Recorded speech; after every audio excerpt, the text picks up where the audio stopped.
Sarashiva Samarambam Shankaracharya Madhyamam Asmadacharya Paryantam Vande Guru Paramparam Ishvaro Guratmeti Murti Veda Vibhagine Vyomavad Vyaptadehaya Dakshinamurtaye Namaha Sarva Vedanta Siddhanta Gocharam Tamagocharam Govindam Paramanandam Sadgurum Pranatosmyam Om Shri Krishna Govinda Narayana Om. Okay. The topic is love, bhakti, and it's. I want you to be really honest, okay? Don't pretend that you're very spiritual or anything. Just be an honest person, okay? Because I'm going to ask you a question. You have to. I want anybody who doesn't want love, who doesn't want it, to raise their hand.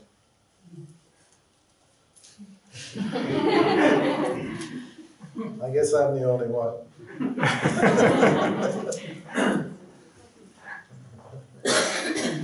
Why did I raise my hand? Because I am love. Love is by nature. So, if you want love, and everybody just agreed, remember you agreed now, so we can start. I don't have any arguments. That's good. If you want love, you don't want to seek it. You wouldn't. Let me give you a choice. I'll give you another choice. Another question. Would you prefer to seek love, or would you prefer to have love seek you? How many would like to seek love?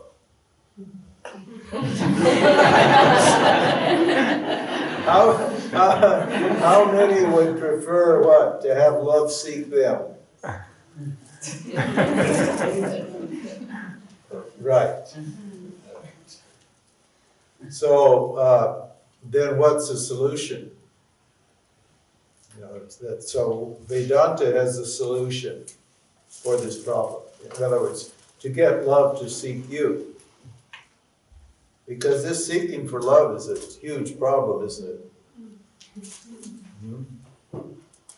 Because you're seeking in a world that's of people. Unless, of course, you're a dog, you want love from a dog. But you can get love from a dog and a cat. That's not hard. I know you think they love you because it's you, but they don't love you because it's you. They love you because you feed it. And if you don't feed it, they will go away and get love. They will convince somebody else that they love them to get the food. Dog love and cat love is nice, but it's not the kind of love you really want. You want to have a healthy love relationship with all the people in your life. All your relationships should be love relationships. And if you understand that love is your nature, that love is what you are, then every relationship will be a love relationship. Because everyone will want what? To be with you. Everyone will love you and respect you. Because in your presence, they will feel, your love will invoke the love that they are, and that love will spring into your heart and your mind, and they will become happy. Because love and happiness are the same thing. So how do we get to the place where we don't have to do anything to get love, where love comes to us? And that's where Vedanta comes into the picture. People say Vedanta is an intellectual path, but it's not. It's not an intellectual path. It's a path of love. Understand? Because love isn't a feeling. Understand? You don't love what the feeling that people are seeking is called love, but it's not love. It's desire. And when your desires are met, then you feel love. But of course, if the love that you feel depends upon your desires or the desires of another person, it's not going to be a satisfying kind of love, is it? It'll be conditional love. It will be a love that depends upon circumstances. Whereas the love that you are is independent of any circumstances. That's what we mean by freedom. Vedanta is a teaching that reveals you yourself as what? Ever free, non-dual love. We don't make you, we don't give you love because you already are love, but we take away the ignorance that you have about yourself, and that reveals that your nature is love, and then you realize you always were love, that you don't have to seek for love anymore, because you're totally love is non-dual love is its own reward. It's totally satisfying. So if somebody's loving you, you love yourself. And if somebody's not loving you, you love yourself. And if somebody's hating you, you love yourself. So it's totally independent of what? Of objects. Human beings are just very simple. I know you believe you're very complicated and complex, and you have to go to a psychiatrist to get all of your neuroses all worked out and so forth and so on. But we're not very complex at all. We're really very simple. There's just me, consciousness, existence, love, bliss. You can call it bliss if you want. And there's the objects that present themselves to me. In this case, by objects, I mean experiences. Because this kind of love that we all chase, that we're all seeking, is just an experience. So if you find that kind of love, in other words, that kind of love is going to go. Because any experience that begins ends. There's no experience that begins that doesn't end. You need to understand this. I know, when you fall in love, you'd want it to last forever, don't you? But you're asking the impossible, because it was something that began. If something begins, then it's going to end. That's just the law of the universe. Any object that begins ends. So when you fall in love with an object, with another person, let's just keep it personal, with another person, you have a big problem, don't you? Immediately. What is that problem? You've got what you want. You feel really ecstatic and high and happy. But what's your problem?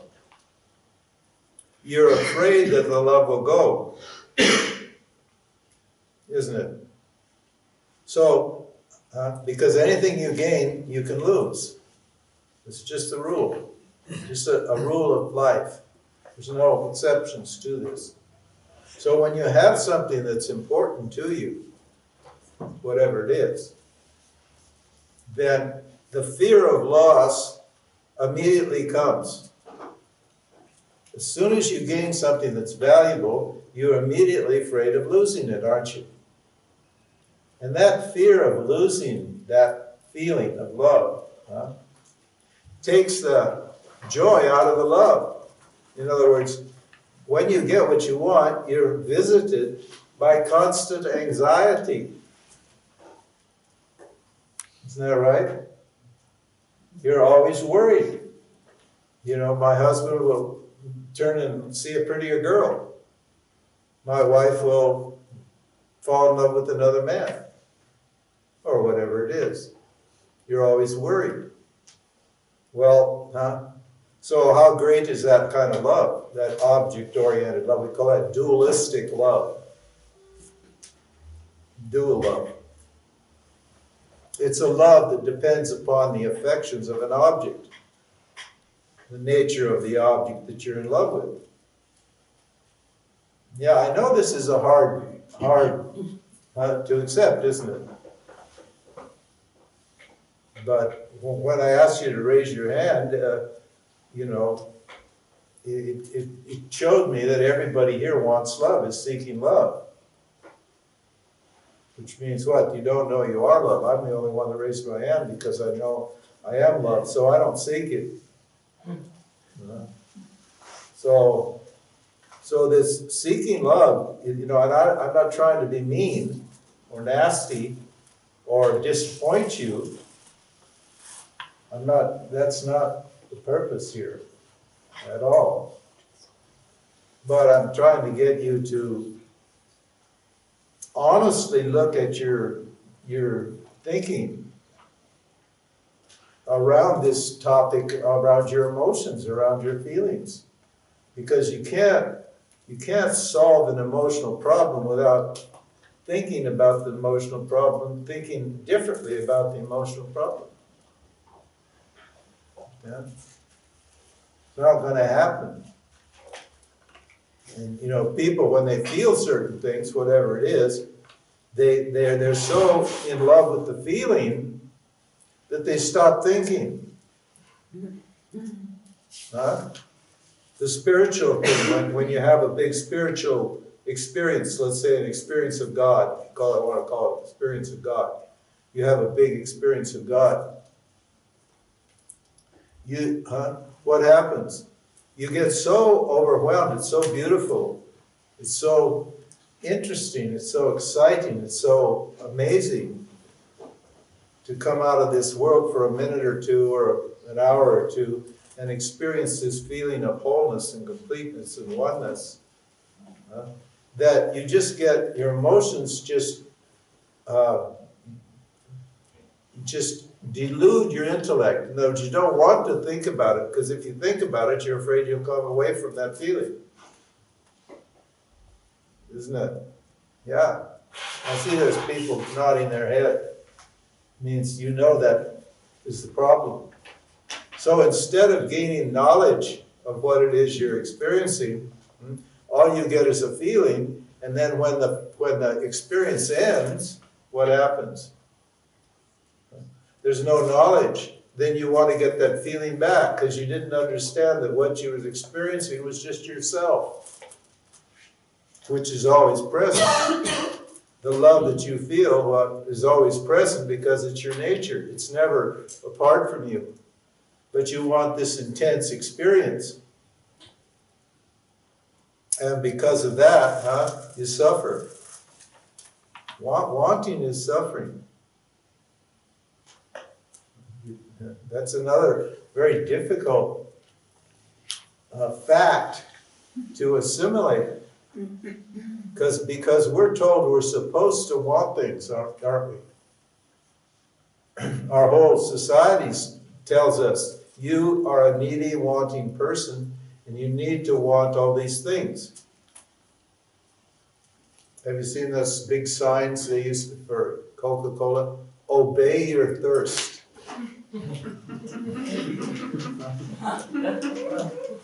Well, obey your thirst. Now what is that? Does that set you free? Make you independent? That belief? No, it doesn't. It makes you dependent upon your appetites, your desires, your wants. And being dependent upon those wants for your happiness is not happy. It's not the way to approach life. Now, we have to establish first that what I really want is love, and the non-dual love. And the non-dual love is free of what? Of objects. It's independent. It's the nature of myself. It's the nature of consciousness. It's the nature of existence. Love and consciousness and existence are all the same, are all synonyms. They're all the same thing. Right? So if you're conscious and aware, you exist, and if you exist, you are love. Your existence is love, your existence is awareness.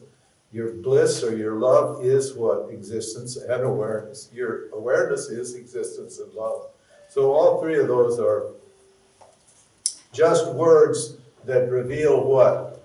The whole complete satisfaction that you feel when you're what? When you're non-separate from yourself. So, and our job, the Vedanta job, is to do what? Is to help you, give you tools, practical tools, that this isn't a belief system or religion, give you practical tools that will help you to what? To remove that sense of limitation. Because you're already experiencing love all the time, you just don't appreciate it. You don't know that. Being ignorant doesn't mean you're stupid. It doesn't mean you're not intelligent. It means you're just ignoring something that you have, something very valuable that you have. That's what ignore means, to not notice. It doesn't mean it's not there. It means love is there, but you don't notice it. Why? Why don't you notice that your nature is love? And why aren't you satisfied with the love that you are? Because you're only noticing your desires and your fears.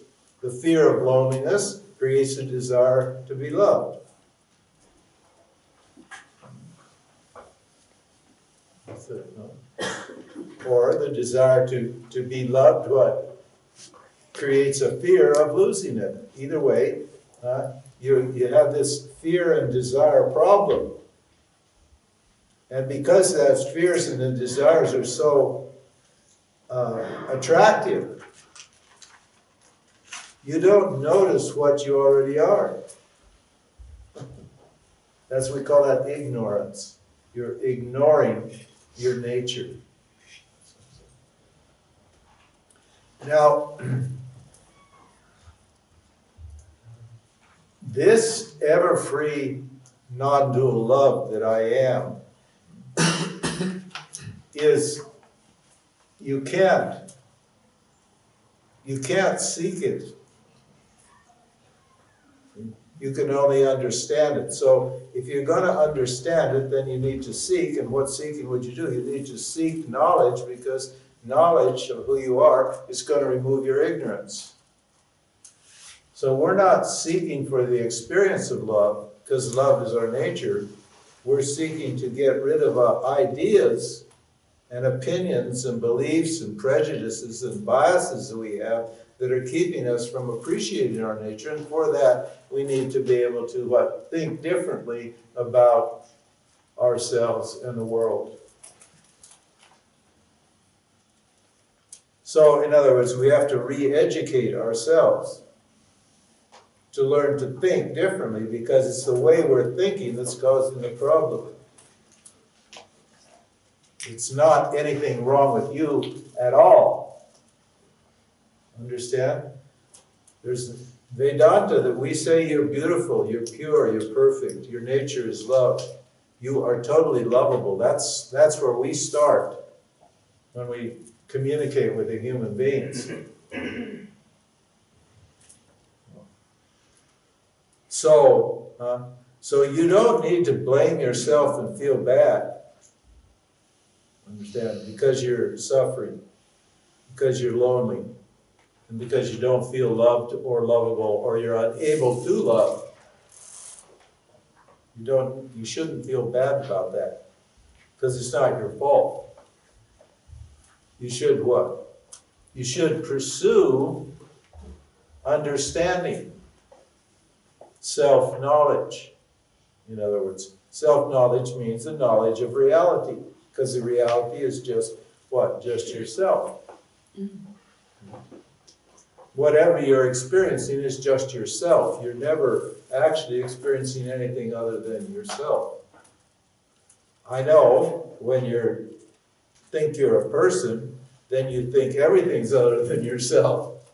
And so you always have a problem, a transactional problem with everything, don't you?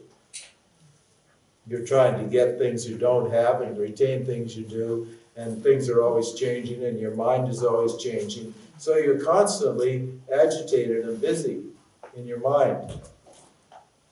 And you can't feel the love that you are.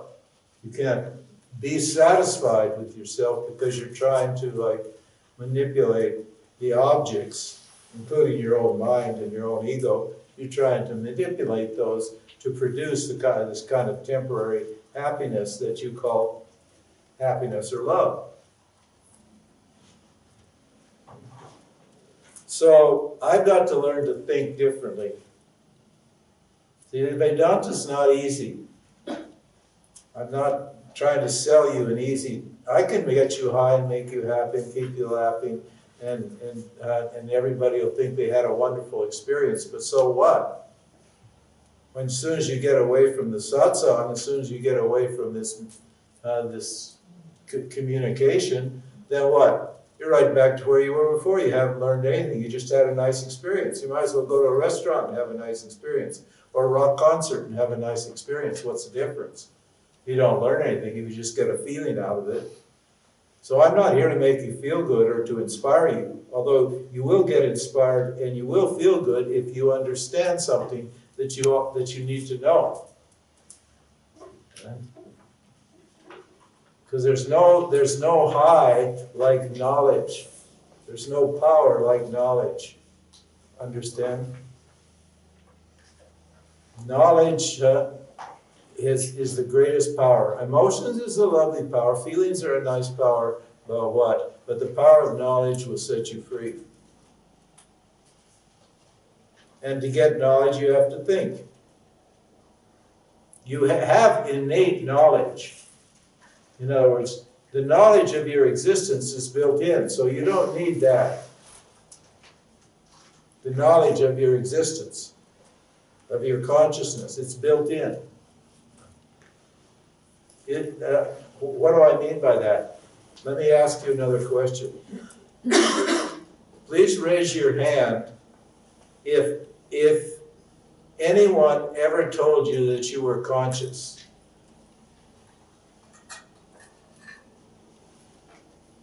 Someone told you you were conscious? Yes, of course. And what did you think when they said you're conscious? I believe in it. But how can you realize it? Okay, but okay. Sometimes I do that. Yeah, but I mean, it wasn't that kind of funny that they would say that somebody would say you're conscious. No, you're the only person who raised their hand. Why didn't all the other people raise their hand? Because you know you're conscious. You couldn't understand what they said unless you were conscious. So that's why your mother never told you you were conscious, or the school, or the teachers never told you you were conscious. Nobody ever did, because it's a self-evident fact that you're conscious. So, now what about existence? Did anyone ever tell you, raise your hand if anyone ever told you that you exist? No hands go up. For the same reason that no hands went up when I asked if you were consciousness, because your consciousness and your existence are the same thing. You don't exist unless you know you exist, and you don't know you exist unless you're conscious, and you can't be conscious unless you exist, can you? So consciousness and existence are the same. They're not different. But like, what about love? Did anyone ever tell you you were love? Yes. Huh?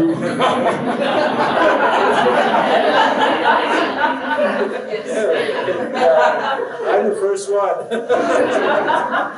No, but you need to be told that. If you knew that, then you wouldn't be looking for it. But everybody's looking for love. If you knew that, you wouldn't be looking for love. You'd be satisfied if you know you are love. Because when are you not present? You're never not present. You're always present. So, and if your nature is love, then you're love all the time. If you're love all the time and you're always experiencing yourself, are you ever experiencing anything other than yourself? No, you're not. If you're always experiencing yourself, and yourself is always present, and yourself is love, then you are love all the time. And the proof of that is that you won't be seeking for love. If you really know that, then you don't seek for love. If you have a doubt about that, then you will seek for love.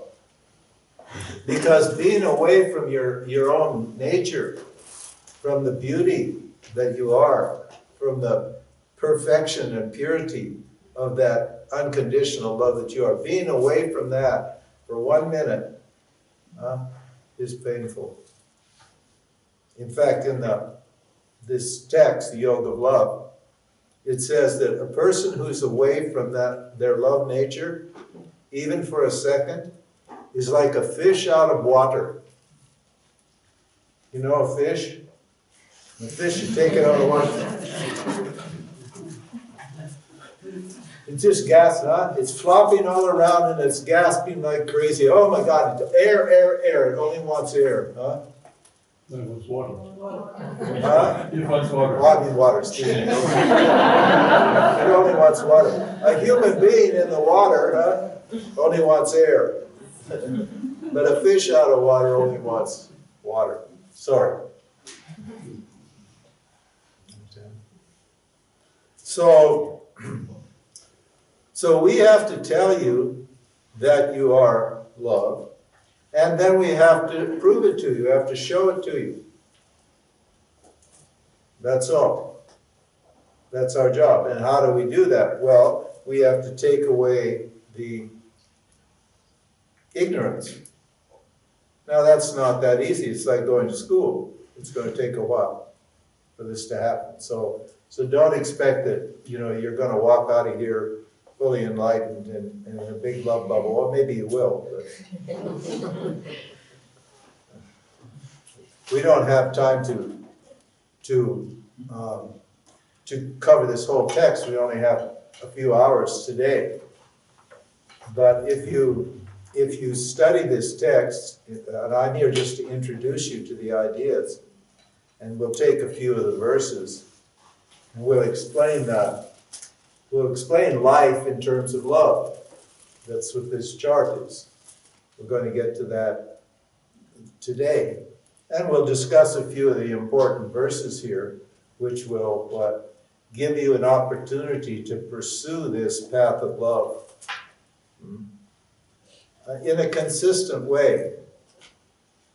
Not just happenstance, but in a consistent way. If you actually pursue this inquiry, this knowledge very carefully and consistently, day to day, you will discover that your nature is love. It's inevitable, but you need to know how to do this, how to think. Seeking is not going to solve the problem. Inquiring is going to solve the problem. And inquiry or thinking is a discipline. So you're going to have to, commit yourself to changing the way you think about love, about yourself, about life, about the world, and about God. God means your creator. Understand? Because you can't throw God out of the picture. I know there's, most of you people in the room here have probably thrown out God, haven't you? No. No? No, it's very dear to me. Very good. Oh, that's good. Because if you still got God and if you got God in your life, then you're way ahead. But most spiritual people, Western spiritual people, have thrown God out. Why? It's the dumbest thing you can do. I did. It's the dumbest thing you can do, actually.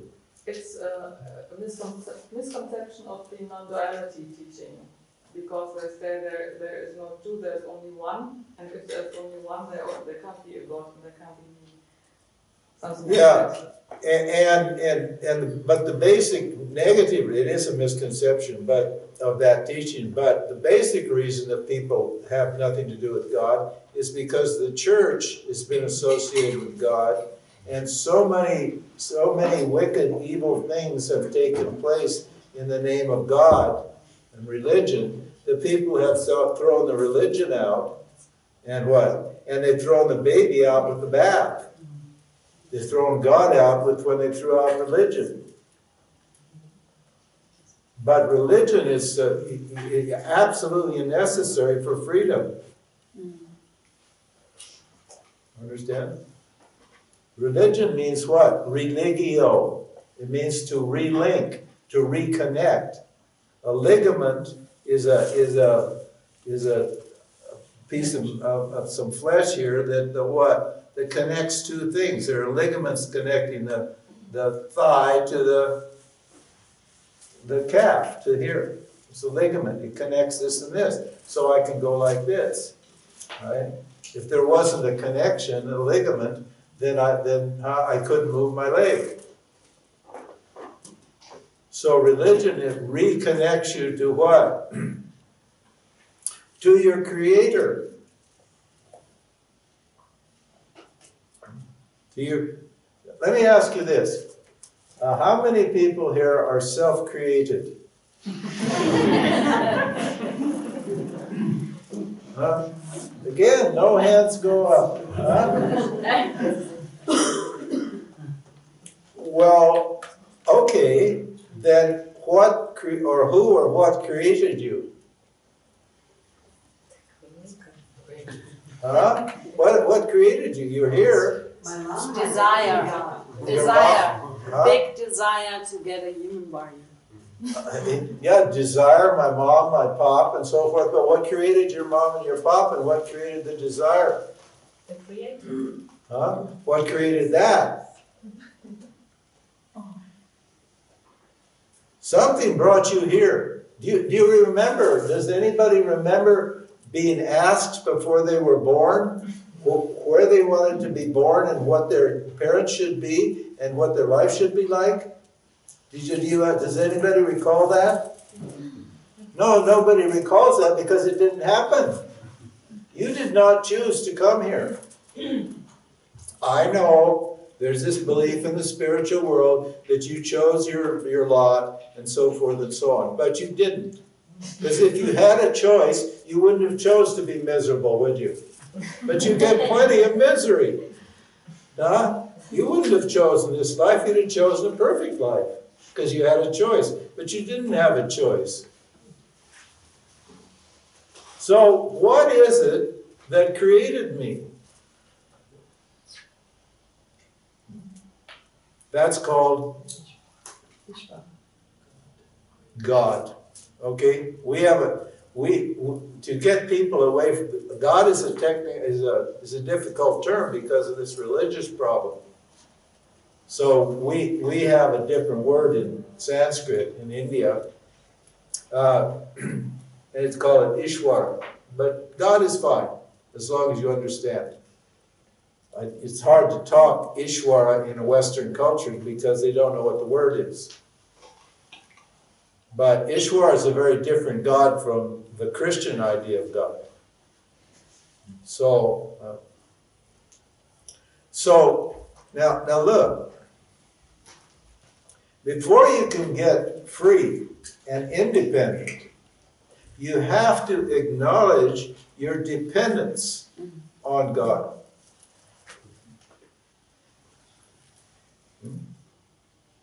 You can't. This is a problem with the modern spiritual world. They throw God out also. They say there's no God. There's only the self. So there, when you accept that notion that they have in the modern spiritual world, what are you doing? You're putting yourself at a huge disadvantage because you're denying your vulnerability, your dependence on God. You're denying your primary relationship. Before you have a relationship with your wife and your children and your dog and your cat and your body and your boss and the world, before you have any of that relationship at all, you have a relationship with God because what? God put you here. And God gave you this desire to stay here as long as possible, didn't it? Does anybody want let me ask another question. Does anybody not want to live one more day? You have a choice. You're given a choice. You can live one more day or not. What's your answer? I want to live one more day, or I'm happy to die now. I want to live one more day, isn't it? Well, why do you have that desire to live one more day? Why? Because life is beautiful.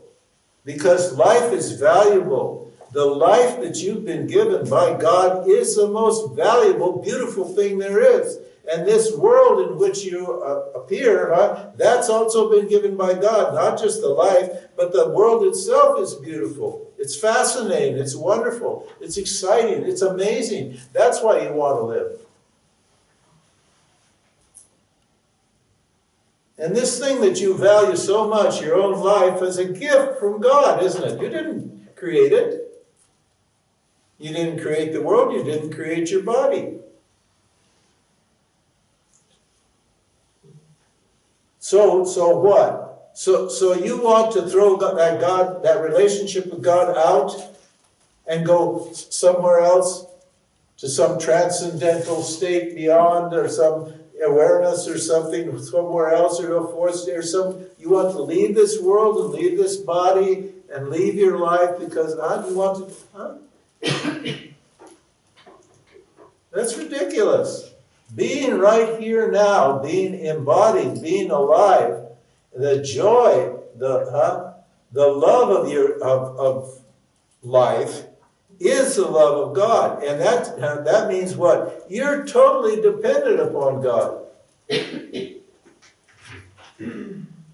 So by throwing God out of your life, what are you doing? You're creating a huge problem for yourself. You're going to get what? You're going to get lots of conflicts and lots of problems, lots of anger, lots of depression. You're going to have lots of problems in life. Why?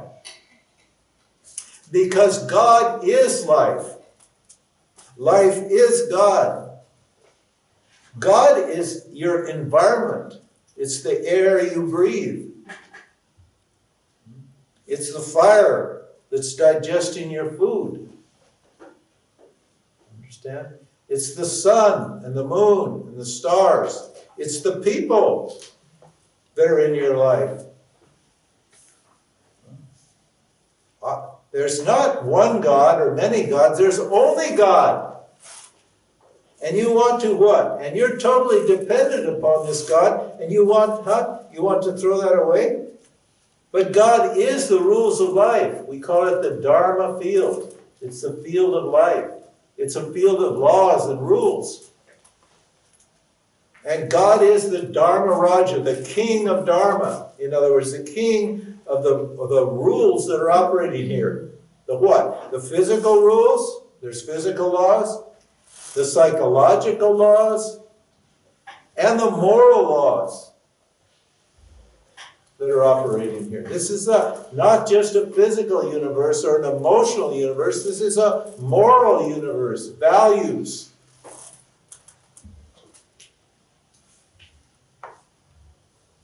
And those laws are built into you, and if you, because God is in you. So by not understanding God and not worshiping God, worshiping means paying attention to. Not loving God, we call that bhakti. Bhakti means loving God, it means devotion.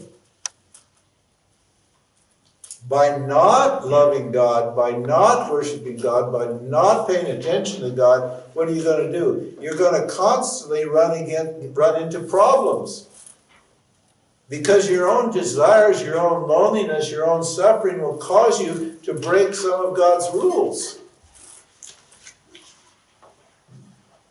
Your own needs will be so strong that what? You'll go against some of God's laws, and when you go against some of God's laws, what? You suffer. It's not that God's a big guy in the sky that doesn't like you. Huh? So you can blame God for your problems. You can't blame God for your problems because God is only what? He is only delivering to you the results of your actions. God's not. God can only punish you according to your actions. In other words, you're basically responsible for the problems that come to you. Because if you love God and you follow God's laws, then what? Then God's going to reward you what? With happiness, with satisfaction, with peace, with bliss. Because you'll find yourself in harmony with everything. Because this universe of God's universe, it's a universe. It's not a multiverse. It's a universe. It's just one experience. It's just one reality. And you want to be in harmony with that one reality if you want to be happy. So before you even think about freedom beyond this world and beyond God, before you even think about that, you need to what? Get yourself worked in harmony with God.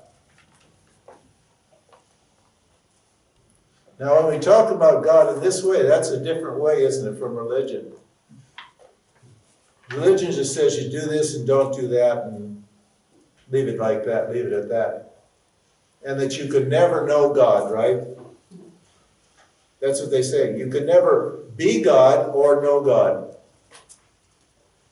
In normal devotion, we call it Dvaita devotion. It's dualistic bhakti or dualistic thing. There's no actual, they believe there's no actual connection between the devotee and God, between the lover and the beloved. The beloved is always a remote God. The God that you love is always far away in some heaven somewhere else. That God is never here. Understand? So religious people who believe that God's somewhere else, they have just as many problems with the world as what? As secular people who don't believe in God at all, as atheists or agnostics. Understand?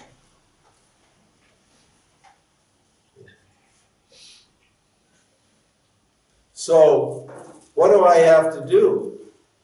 I have to understand my relationship to the world, in my body and mind and so forth, because that's understanding God. So we take God from way out there, somewhere else, that can never be known, and we bring it right here, make it immediate, and make it a real, practical, living God. Understand? So my relationship with God is just my relationship with life, because life is non-separate from God.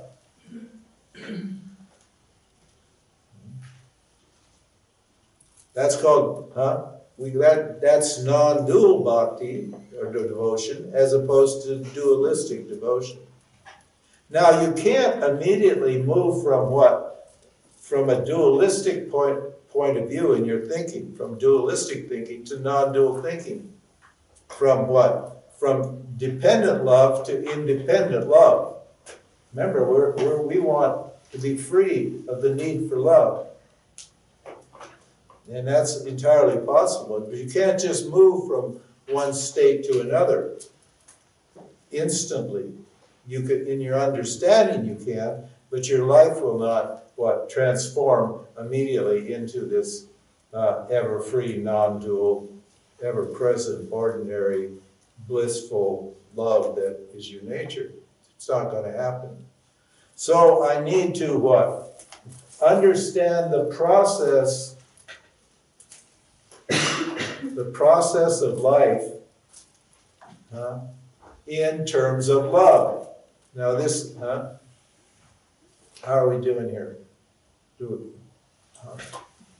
We okay? We need a break, or are we good? Okay, all right then. All right. Huh? Nobody's sleeping? Nobody's sleeping. Well, I know it's a lot to assimilate. I understand it's a lot to grasp. So at a certain point, it'll be too much, and then we'll take a break. But when you start to get a little antsy and want to take a walk or have a drink or take a pee or something, then we'll take a break. Okay. So we're going to look at life, our lives and life itself, in terms of this journey, this life journey from the beginning, spiritual beginning, to the end. In terms of the love filter, there's other ways to look at it, which will amount to the same thing. We can look at it from the point of view of knowledge. We can look at it from the point of view of love. We can look at it from other ways. There are other ways to look at this, from the point of view of normal people. Well, what's a normal person think life's about? You're born, you live, and you die, right? And in between, you get a little joy and a little sorrow, or maybe a lot of sorrow and a lot of little joy, or maybe a lot of joy but a little sorrow. It's all a mixture, and you don't really know what it means. And and you're just sitting around waiting to die because you think that's it, and then you're gone for good, and thank God it's over. Or no, look at these people out there. Most of your parents, most of the old people, they're just sitting around waiting to die. Actually, putting them in a nursing home and giving them meds it's ridiculous. Did you ever see that? Just let them die. I know that's a bad. Sorry, I didn't say that. No, but I mean really, it might as well be vegetables. They just feed them pills, basically, and they just sit there bored. They don't make any contribution to life at all. In fact, they just suck up the resources of that could be used for more useful pursuits. Did you ever see that movie? Probably none of you did, but there was a movie back in the 70s called Soylent Green. Did you ever see that? Yeah, it's about in the future, and the future they're running out of food. Just Oh yeah, I saw that. It's chocolate. So you could get you could have your special death. And then they take your body and turn it into food and feed other people. And you could be locked up in a room to just see nice movies all the time until you die. Yeah. Happy. You get happy, then once you got your little happiness hit, then your body would die, and then they could make it into food and feed other people, because life had to go on. So anyway. So we're looking at this whole life journey from start to finish in terms of love. That's a spiritual path. Spiritual path is a path of love. And Vedanta is a path of love. I said that. Okay. Now, at the first stage, see there's a heart here at every stage? See, there's this notion in the spiritual world that there's a bhakti yoga. That bhakti yoga, love yoga, is a different kind of yoga. I've got the book here, it says Yoga of Love. And it's a kind of misleading topic, in a way. I didn't call it bhakti yoga, I called it the yoga of love, but you know what yoga means? To connect, to get. Yoga means to gain something. To make a connection. That's what yoga means. Yoga means to join two different things together. The word is yoke in English, to join. And so, if reality is non-dual and there's only love, then what's to join? In other words, what kind of yoga is it? Because there's nothing to join, is there? If everything's love, if everything is consciousness, existence, and love, then what's to do? There's no doing involved, is there? But there is obviously a doing, that's why we put the word yoga. So what is this yoga of love? Well, there isn't actually a yoga of love. Why? Because love is your nature. Like, let's take Donald Trump. Okay, just for entertainment value. Okay. Would you say that Donald Trump was love? Sure. Would you say he was love? Could you see him as love?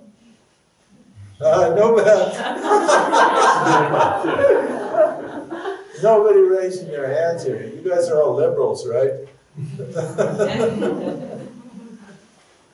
But doesn't Donald love something? Himself. Huh? Himself. Yeah, he loves himself. He loves his ego. He loves power. He loves his kids. My God, he protects his kids. Holy moly, he'll never say a bad word about his kids. He'll say a bad word about everybody else. Maybe he loves his wife, although she doesn't look like she feels love. But I'm sure in his mind he thinks he loves her. Huh? So is he different from anybody else in terms of love? Even the worst criminals, even these mafia guys, they just yesterday they just let the son of El Chapo out of prison in Mexico because he's much loved, and all the people in that organization, that criminal organization, that multi-billion-dollar criminal organization, they're so powerful, they're gonna just kill thousands and thousands of people, including, important people in the society, to get this kid free.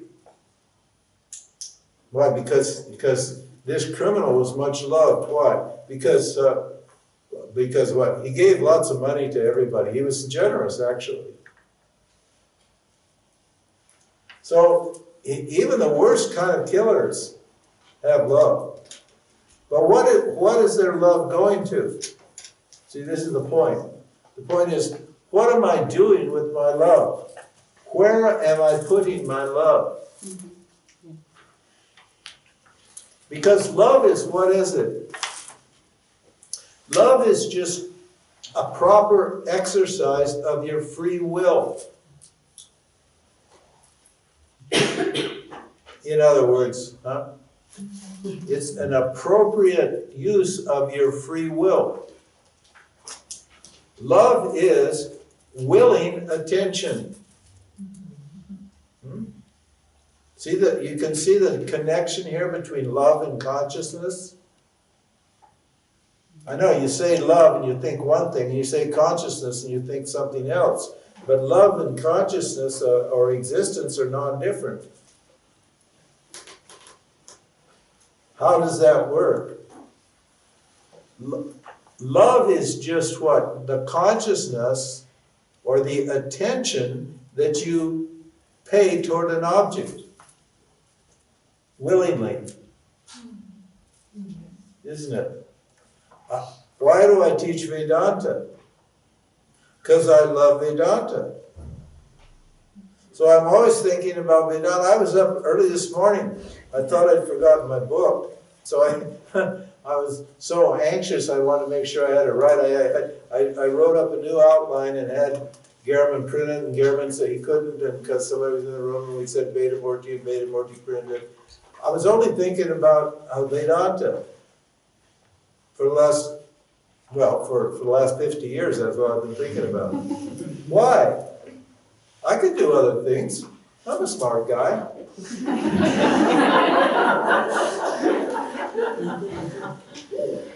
You know, I could chase money or sex or one of those things, but I'm not interested. I love the truth. I love knowledge. Means what? I'm always paying attention to it. So love is not a special feeling. Love is something that you're doing all the time. And we know, like so many women come to me, sometimes the men do, but mostly men don't like to share their feelings. But women like to share their feelings. And many women come to me and they tell me that they have issues with their husbands. And they say that it's because he doesn't love me. But if I talk to the husband says, yes, I do love her. This is a very strange thing. He says he loves her, and she says, no, he doesn't love me. Now, what's the difference here? She's, and I say, well, what do you mean by that? And you know what she always says? He doesn't pay attention to me.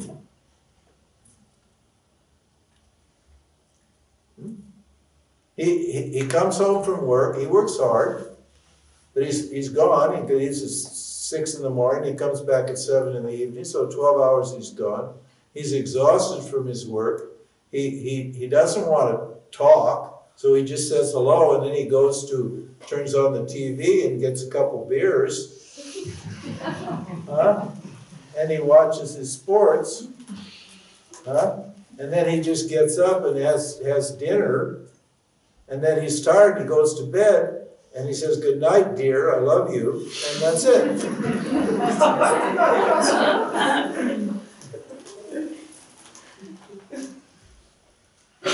But her idea of love is that you should be, if you love somebody, you pay attention to them.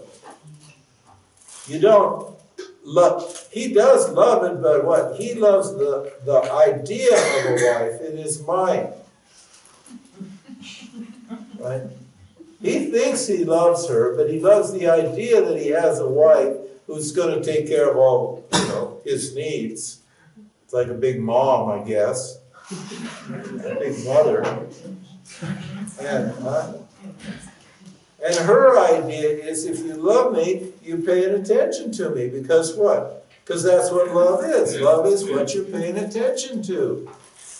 So Donald Trump, he's got lots of love. Love is his nature. He wants to be loved. He can't stand it that Barack Obama got more, or Hillary got more votes, and Barack Obama got a bigger inauguration crowd than he did.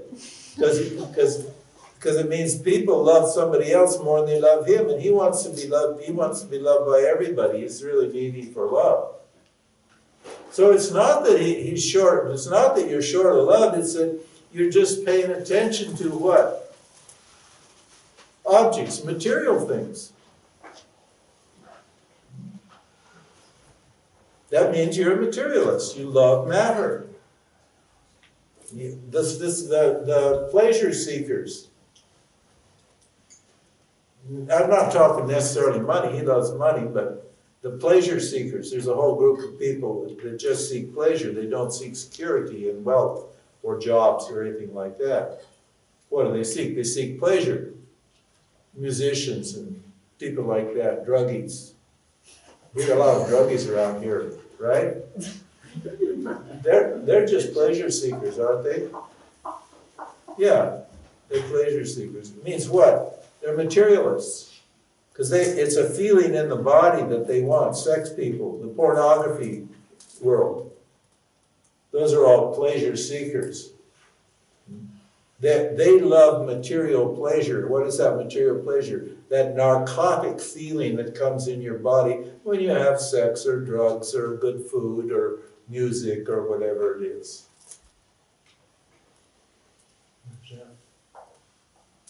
So it's not that they don't have love, it's that what? Their love is directed to the material part of reality. Now you can't deny the material part of reality, can you? In fact, we have a spiritual problem. Why? Because we're not sure if we're spiritual or not. Why are we not sure if we're spiritual? What's the problem? Because we have a material side too, don't we? You have a spiritual side, the consciousness, existence, love side, and you've got the material side also. Human beings are a mixture of spirit and matter. They're a mixture. And because they're a mixture, they're confused. Am I a spiritual being with a material body, or am I a material being with a spiritual needs?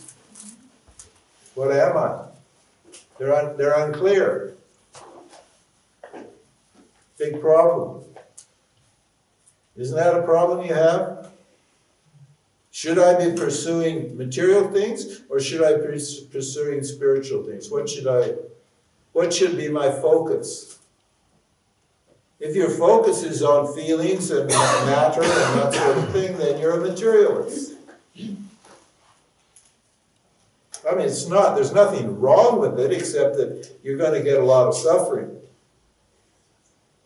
Understand? If you do if you stick to your material needs alone.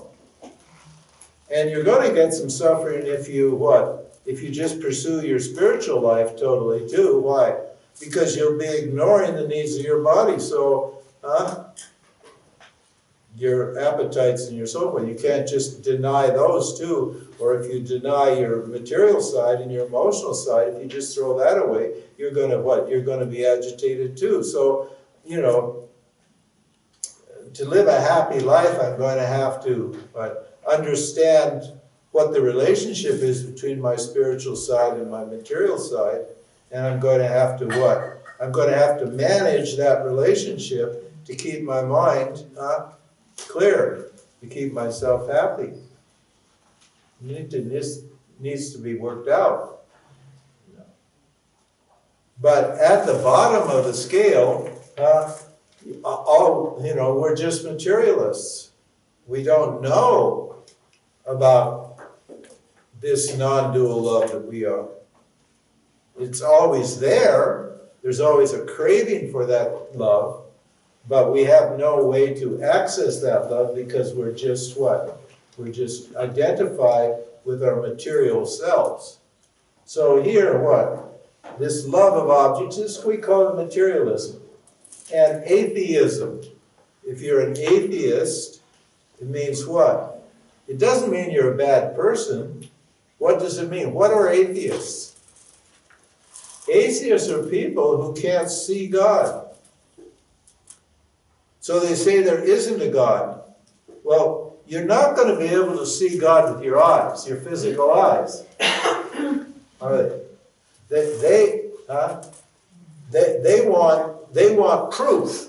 They want physical proof of God, but there's no physical proof of God.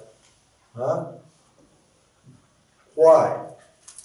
Because you can't see God with your eyes. You can't touch God, feel God, smell God, taste God. It's not an object of your perception. And because it's not an object of perception, you say it doesn't exist. That's how you think. You think it doesn't. But just because you can't see it and smell it and taste it and touch it like you can smell and taste and touch an object, doesn't mean it doesn't exist. It exists all right. It's just not available for your own perception. Okay. We're going to make it available for perception. But you have to go through the path. You have to go through the discipline. You have to subject yourself to this inquiry to make it clear that everything you're smelling and seeing and tasting and touching is what? Is actually God. That the objects that you're contacting are not objects that are apart from you, they're actually your own self. That there's no difference or no separation between you and God. But I have to go through this path of love. So here, an atheist is what?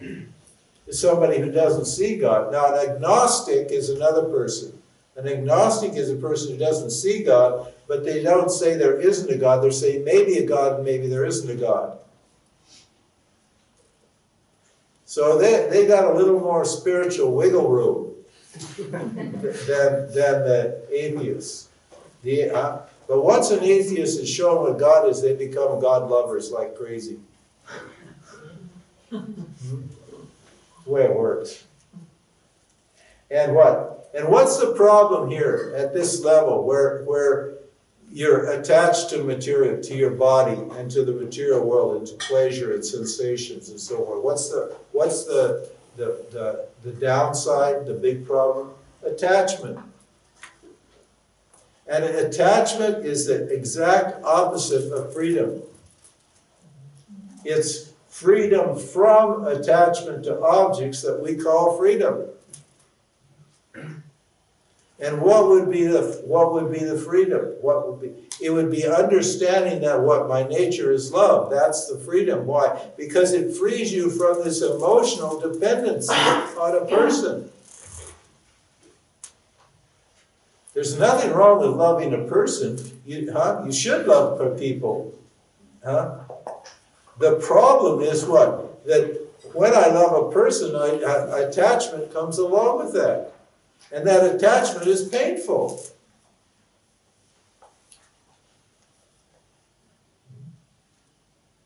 Understand? So love is here. We call it samsara.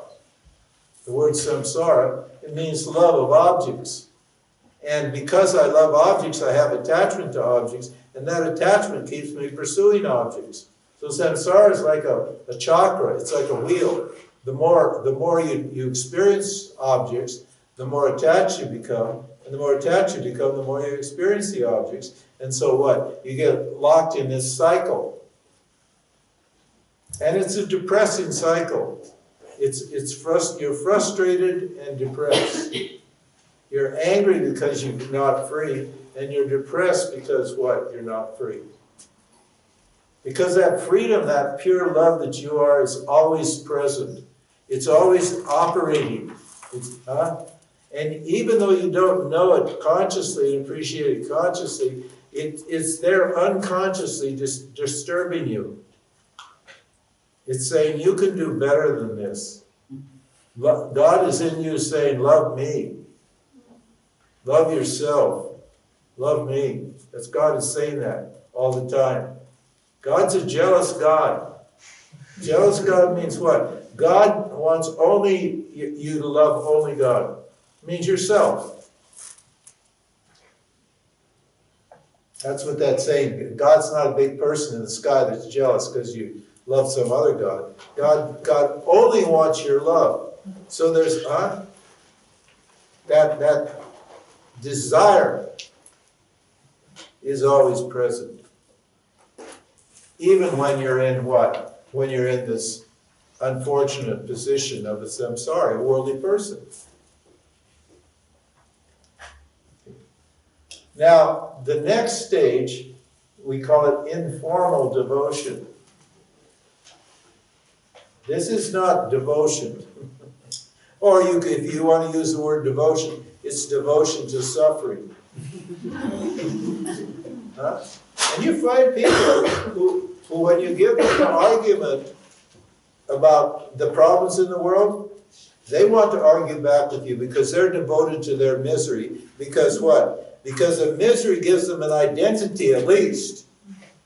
And that, oh, poor me, I'm suffering so much. That at least gets sympathy from some people. So they feel loved. This is a way you can milk the world for love.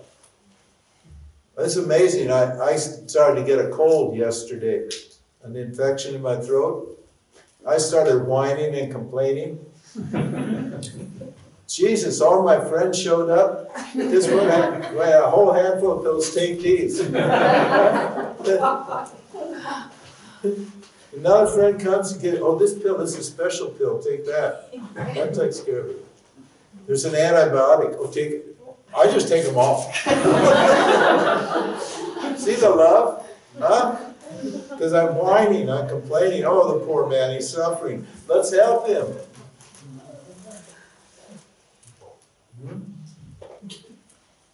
Yeah, there's people that actually don't want to leave their misery. You know, because people feel sympathy. They call them up and they say, oh, what can I do? Can I help you? Can I serve you? This and that and the other thing. And they say, oh, they must love me because... So they hang on to their misery because that's the only way they know how to get love. It's a perverted thing. They're perverted in their thinking. But it's just a fact. Now,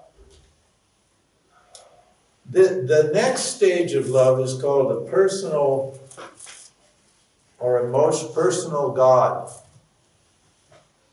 And this is under the topic of informal devotion.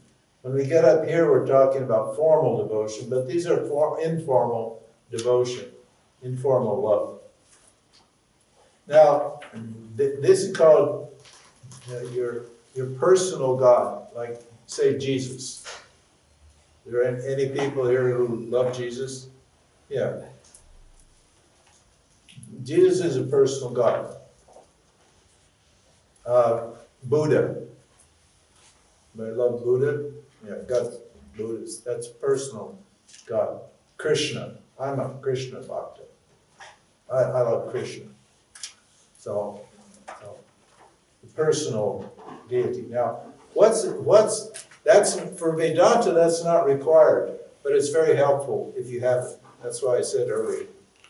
If you have personal deity, you're one leg up on the samsaris, on the worldly people. Now, why? It's still duality, and most people think their God's better than other gods, right? The Buddhists think Buddha's a better God than the Hindus, and the Christians think their God's better than the Muslims, and the Muslims think Allah's better than Jesus, and right they've got sectarianism is a real problem with personal deity, but we don't care about that so much. We're really not interested in the sociological or political problems that come from personal devotion. But what's the advantage of this? In other words, why do people have personal deities? Why do they have them? Well, connecting points of teaching, also a kind of template to go to greater wisdom for me. To what? To greater wisdom. Yeah, but most people, that's not the primary reason why people do that. That is true. But the primary reason is because their God doesn't criticize them. Okay, yes. Isn't that right? Yes, but it's also... Jesus loves you. They say Jesus loves you unconditionally. But you can learn from that. Pardon? But you can learn to be the same like him, to actually become more into God consciousness. Yeah, you can. No, you can. Absolutely. That's why it's a stepping stone to discovering your identity with Jesus. It can be a stepping stone. But the basic reason is because the family, your family, that's the primary love unit in society, isn't it? That's, when the family breaks down, you have all kinds of problems in the society. Why? Because the family love is not there anymore. People lose their confidence. They don't feel confident because they're not loved. because their mom is going to this job and their dad's going to this job, and nobody has any time to love them anymore. That's a problem with our societies now. The family unit is broken down. But, and when there is a family, what happens? Isn't this true? Now just think about your own experience. Don't your family members always criticize you in some way? Huh? Don't they? They do. They are all happy to tell you what's wrong with you. Aren't they? Your mom will tell you what's wrong with you. Your father will tell you what's wrong with you. Often your brothers and sisters tell you what's wrong with you. Your uncles and aunts and who knows, other people. Huh? They all have some kind of view about what's wrong with you. They love to criticize you, and they think they know what's best for you, isn't it? And what's best for you is what is best for them, not for you. That's, they just want you to be just like them, and when they see that you're a little different from them, they want you to conform to what they are, and so they set up this relationship trying to change you into what they want you to be. Anybody not know that? Yeah, everybody knows that, because that's the way that family units are structured. Now, if I want to be happy, I want to have a good relationship. I want to have a good relationship with someone who, what, doesn't criticize me. I want someone who accepts me as I am, don't I? Well, Jesus accepts you as you are. Allah accepts you as you are. Buddha accepts you as you are. Dead gurus, this is a famous issue in the spiritual world. Loving dead gurus. Now, why do you love dead gurus?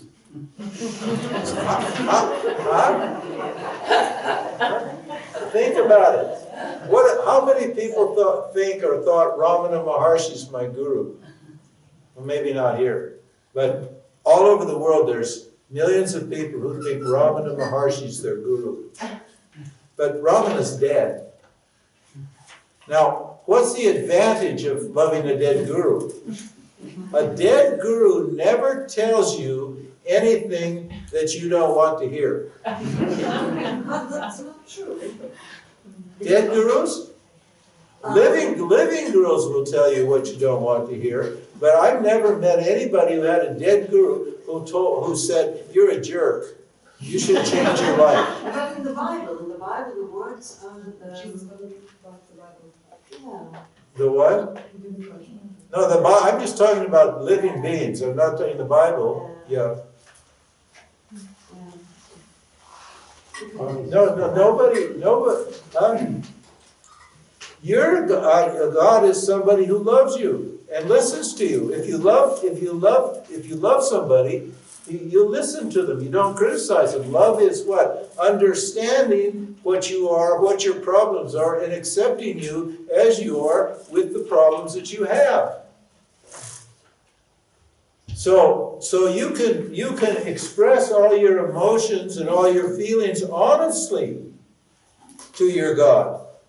You can't honestly talk to your immediate family. Why? Because they've got tons of likes and dislikes, and when one of your likes comes up with one of their dislikes, or one of your dislikes meets one of their likes, then what? Then the sparks start flying. Conflict comes, isn't it? And you're sick and tired of it. You don't want to keep arguing with your stupid relatives. You think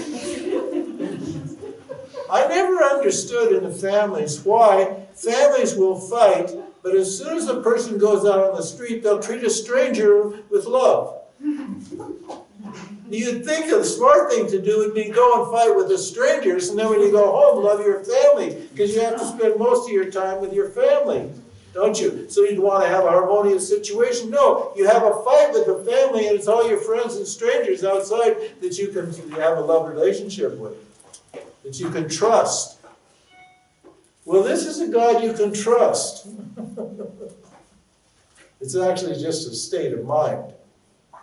There's no actual God there talking to you. You're just talking to yourself. But you personified God.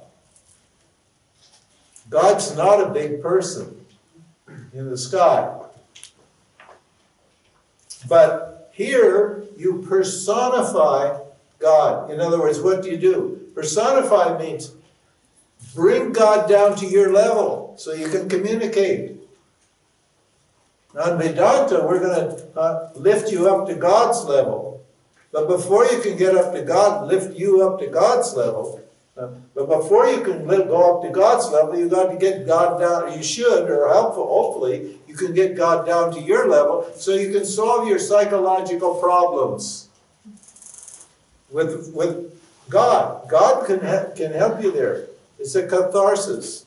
And as you share your problems, you become more aware of them, you become objective about them, and that's because what? Because you're actually got a therapy, a certain kind of therapy. They've discovered that people who love God are more emotionally healthy than people who don't. And the beauty of this is you can love God any way you want, because there's no rules. Now, once we get up here, there are rules of love. Once we get to formal devotion, there are rules.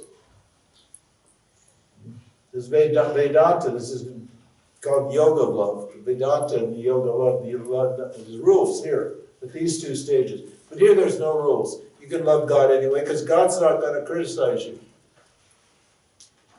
You know, like if you say you're born in a really straight, uptight Christian family, and you feel you're gay, you don't want to tell your family, you don't want to come out to your family, do you? Because you know what it's going to be. It's going to be hell. Well, maybe you'll get understanding parents and maybe you won't, but generally you won't. But you can tell God, you can express your feelings about who you are and what you feel. You can express that honestly, and you're not going to be criticized. You'll be heard. So at this state, there's more to it. We don't have time to get into the details on everything. I'm just generally, is it what, time for, Maybe? yeah, let's take a break.